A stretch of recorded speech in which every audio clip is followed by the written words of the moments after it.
Hi నమస్తే, నేను మీ journalist రెహమాన్ని. YSR Congress party అధినేత వైఎస్ జగన్ చాలా కీలకమైనటువంటి నిర్ణయం తీసుకున్నారు. ముఖ్యంగా గత 4-5 రోజులుగా పెద్ద ఎత్తున దుమారం రేగుతున్నటువంటి, దాదాపు 40 రోజులుగా కనిపించకుండా పోయినటువంటి విజయవాడ నడిబొడ్డున ఉన్నటువంటి కృష్ణలంక పోలీస్ స్టేషన్ వ్యవహారంలో చోటు చేసుకున్నటువంటి గాదె సాయికృష్ణ 22 ఏళ్ల యువకుడి వ్యవహారం. అతను లాకప్ డెత్కి గురయ్యాడా, మిస్ అయిపోయాడా, ఏమయ్యాడు? ఇదే ప్రధానమైనటువంటి ఆరోపణ, ప్రధానమైనటువంటి విమర్శ అందరికీ తెలిసిందే. సో ఈ వ్యవహారంలో ఆ తల్లి పడుతున్నటువంటి ఆవేదన, పడుతున్నటువంటి రోదన అందరికీ తెలిసిందే. ఈ నేపథ్యంలో వైఎస్ఆర్ కాంగ్రెస్ పార్టీ అధినేత వైఎస్ జగన్ సాయికృష్ణ తల్లి విజయలక్ష్మిని పరామర్శించేందుకు గాదె సాయికృష్ణ బంధువులు చాలా క్లియర్గా చెప్తున్నారు. ముందుగా తాము గత ఎన్నికల్లో పనిచేసినటువంటి జనసేన కార్యాలయానికి, జనసేన నాయకుల దగ్గరికి వెళ్ళాము న్యాయం చేయాల్సిందిగా కోరుతూ, కానీ ఎవరు పట్టించుకోలేదు.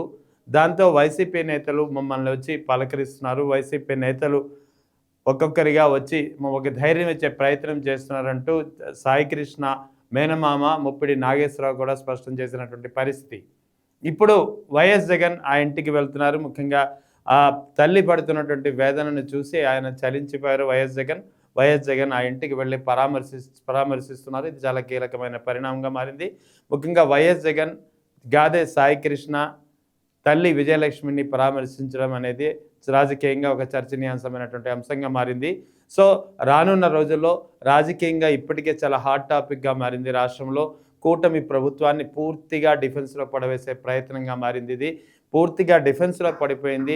ఎందుకంటే ఇక్కడ 40 రోజుల క్రితం మార్కాపురంలో సాయికృష్ణను పోలీసులు తీసుకెళ్లారనేది సత్యం. సో ఆ తర్వాత సాయికృష్ణ ఏమయ్యాడు? సాయికృష్ణను పోలీసుల కస్టడీలో ఉన్నాడా? కస్టడీలో ఉంటే ఇన్ని ఆరోపణలు, ఇన్ని విమర్శలు, ఇన్ని ప్రశ్నలు వినిపిస్తున్నప్పుడు పోలీసులు ఎందుకు మౌనం వహిస్తున్నారు, ఎందుకు మౌనంగా ఉంటున్నారు?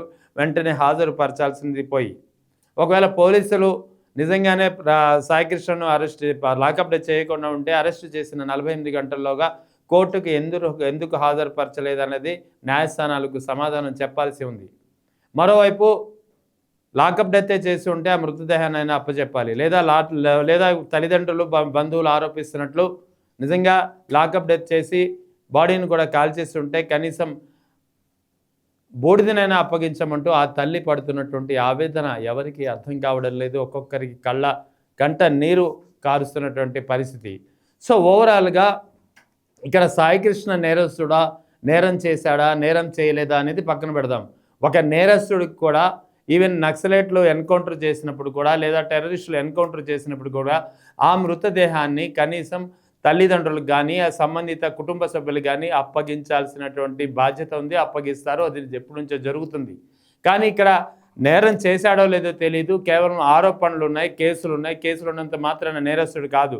2 కేసులు ఉన్నటువంటి సాయికృష్ణని పట్టుకుని అంతర్జాతీయ నేరస్తుడిగా చిత్రీకరించే ప్రయత్నం చేస్తున్నారు. పోనీ అంతర్జాతీయ నేరస్తుడే అనుకుందాం కాసేపు. అంతర్జాతీయ నేరస్తుడైనా సరే లాకప్ డెత్ చేసేసి కాల్ చేస్తారా?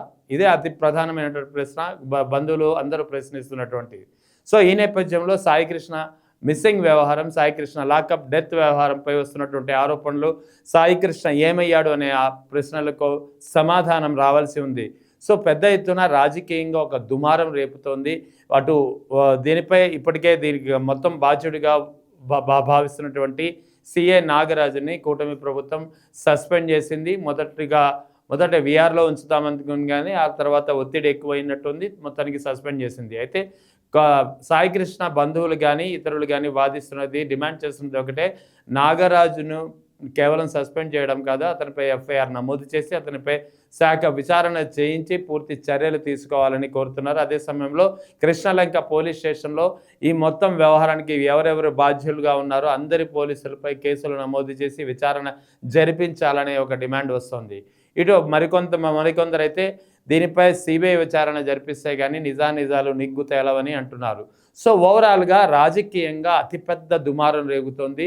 అసలు ఒక వ్యక్తిని నిజంగా లాకప్ డెత్ చేశారు, తర్వాత బాడీని కూడా కాల్చేశారు అనేది నిజమైతే దేశ చరిత్రలో ఇప్పటి వరకు ఎక్కడా ఇటువంటిది జరగలేదు. సాధారణంగా లాకప్ డెత్లు అనేది అక్కడక్కడ జరుగుతూ ఉంటాయి. అవి పొరపాటుగా జరగ ఉండొచ్చు, కొన్ని వాంటెడ్లా జరుగుతుంటాయి. కానీ ఆ తర్వాత దానికి సంబంధించినటువంటి వేరే కథనాలు వెలుగులోకి వస్తుంటాయి. సో కానీ లాకప్ డెత్ చేసిన తర్వాత బాడీని కూడా పోలీసులే కాల్చేయడం అంటే ఇది చాలా పరాకాష్ఠకు చేరినటువంటి విషయం. దేశంలో ఇటువంటి ఘటన ఇప్పటి వరకు ఎక్కడా జరగలేదు. ఒకవేళ ఇదే నిజమై ఉంటే మాత్రం. సో ఏదేమైనప్పటికీ సాయికృష్ణ వ్యవహారం, సాయికృష్ణ మిస్సింగ్ వ్యవహారమా, అది లాకప్ డెత్తా లేదా లాకప్ డెత్ అండ్ బాడీ కాల్చేసిన వ్యవహారం అనేది తెలియాల్సి ఉంది. మొత్తానికి ఏదేమైనప్పటికీ సాయికృష్ణ వ్యవహారం రాజకీయంగా అతిపెద్ద దుమారం రేపుతోంది. కూటమి ప్రభుత్వాన్ని పూర్తిగా డిఫెన్స్లో పడేసింది. ఇప్పుడు వైఎస్ఆర్ కాంగ్రెస్ పార్టీ అధినేత వైఎస్ జగన్ ఆ కుటుంబాన్ని పరామర్శించడం అనేది చాలా కీలకంగా మారింది. రాజకీయంగా ఇది మరిన్ని ప్రకంపనలు రేపనుంది. ఎందుకంటే జనసేన అధినేత, ఆ జనసేనకు పనిచేసినటువంటి కుటుంబం అయినప్పటికీ గాది సాయికృష్ణ కుటుంబీకులు, జనసేన అధినేత పవన్ కళ్యాణ్ ఇప్పటివరకు ఈ విషయంపై కనీసం ఒక్క మాట కూడా మాట్లాడలేదు, కనీసం నోరెత్తలేదు. సరికదా అదే సమయంలో అదే ఘటన నేపథ్యంలో జరిగినటువంటి మరొక వివాదం, ముఖ్యంగా హోంమంత్రి అనిత మేకప్పై మాజీ మంత్రి గుడివాడ అమర్నాథ్ చేసినటువంటి కామెంట్లపై మాత్రం పవన్ కళ్యాణ్ స్పందించారే కానీ తన పార్టీ కోసం పనిచేసినటువంటి కుటుంబానికి సంబంధించినటువంటి వ్యక్తికి జరిగిన అన్యాయం, ఆ వ్యక్తి మిస్సింగ్, ఆ వ్యక్తి మరణం వంటి విషయంలో మాత్రం పెద్ద దుమారం రేగుతున్నా సరే కనీసం ఒక్క మాట కూడా మాట్లాడలేదు. ఇది స్థానికంగా కాపు సామాజిక వర్గంలో పెద్ద ఎత్తున ఆగ్రహానికి కారణమవుతుంది. ముఖ్యంగా కాపు సామాజిక వర్గం, రాష్ట్రంలోని కాపు సామాజిక వర్గ నేతలు పెద్ద ఎత్తున దీన్ని ఒక ఉద్యమంగా తీసుకువెళ్లే ప్రయత్నం చేస్తున్నారు. పెద్ద ఎత్తున ఉద్యమించే ప్రయత్నం కూడా కనిపిస్తోంది. సో ఓవరాల్గా ఏదేమైనప్పటికీ జనసేనాని పవన్ కళ్యాణ్ దీనిపై నోరెత్తకపోవడం, పోలీసు ఉన్నతాధికారులు సిఐ నాగరాజును సస్పెండ్ చేసి వదిలేయడం, కనీసం సాయికృష్ణ ఏమయ్యాడు, బతికున్నాడా లేదా, బతికుంటే అతను ఎందుకు హాజరుపరచడం లేదు, ఇవన్నీ ఈ ప్రశ్నలుగానే మిగిలిపోతున్నాయి. దీనికి సమాధానం చెప్పాల్సినటువంటి పోలీసులు చోద్యం చూస్తున్నారు. కూటమి ప్రభుత్వ నేతలు మీనమేషాలు లెక్కిస్తున్నారు. సో ఓవరాల్గా ఇటువంటి పరిణామ క్రమంలో ఆ తల్లి పడుతున్నటువంటి ఆవేదన చూసి చలించినటువంటి వైఎస్ జగన్ ఆ కుటుంబాన్ని పరామర్శించారు. ఇది రాజకీయంగా చాలా కీలకమైనటువంటి అంశంగా మారింది. ముఖ్యంగా వైఎస్ జగన్ గాది సాయికృష్ణ తల్లి విజయలక్ష్మిని పరామర్శించడం, ఇంటికెళ్ళి పరామర్శించడం, ఆ కుటుంబానికి న్యాయం చేస్తామని భరోసా ఇవ్వడం అనేది రాజకీయంగా రానున్న రోజుల్లో మరిన్ని ప్రకంపనలు చోటు చేసుకోనుంది. మరిన్ని రాజకీయ సమీకరణాలకు వేదిక కానుందనడంలో ఎలాంటి సందేహం లేదు.